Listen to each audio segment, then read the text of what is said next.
Bagaimana kalau hadisnya itu dhaif biasa, nggak sampai sangat dhaif? Boleh nggak diamalin? Terjadi perselisihan para ulama menjadi 3 pendapat. Pendapat yang pertama mengatakan boleh secara mutlak. Alasannya kehati-hatian.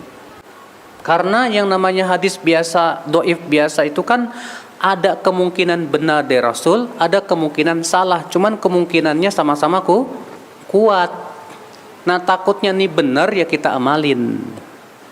Pendapat yang kedua mengatakan boleh diamalkan, tapi hanya dalam fadilah amal saja, tidak untuk yang lainnya.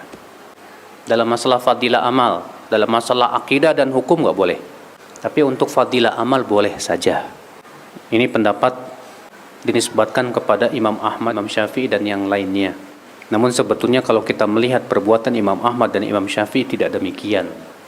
Pendapat yang ketiga mengatakan hadis dhaif ditolak, sama sekali nggak boleh. Kenapa? Karena hadis dhaif hanya menghasilkan keraguan. Sedangkan Rasulullah SAW memerintahkan kita untuk meninggalkan semua yang meragukan.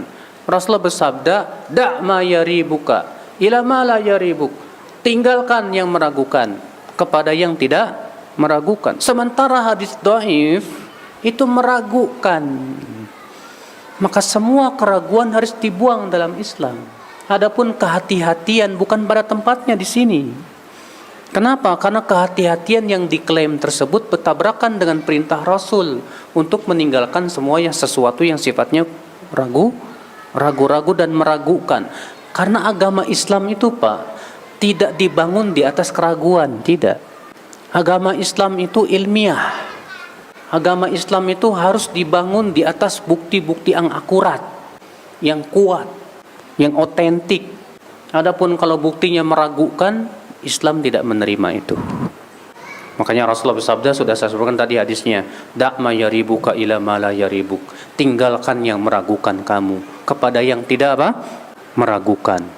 Dalam hadis riwayat Abu Daud, syukiya ila Rasulullah sallallahu alaihi wasallam rajulun wajada fi batnihi syai'an akhraja minhu amla. Diadukan kepada Rasulullah sallallahu alaihi wasallam seorang laki-laki yang menemukan di perutnya sesuatu, apakah keluar angin apa enggak?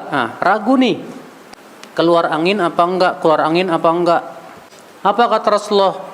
Jangan batalkan salatnya. Kenapa? Karena yang yakin dia sudah di atas kesucian. Yang diragukan batal atau tidak. Kata Rasulullah apa? Tidak boleh ia batalkan salatnya hanya karena keraguan tersebut. Maka semua yang sifatnya meragukan dalam agama kita harus tinggalkan, Pak. Dan inilah pendapat yang paling kuat. Dan ini madhab Imam Bukhari dan Muslim. Dan dibela oleh Imam Abu Bakar Ibn Arabi dan yang lainnya.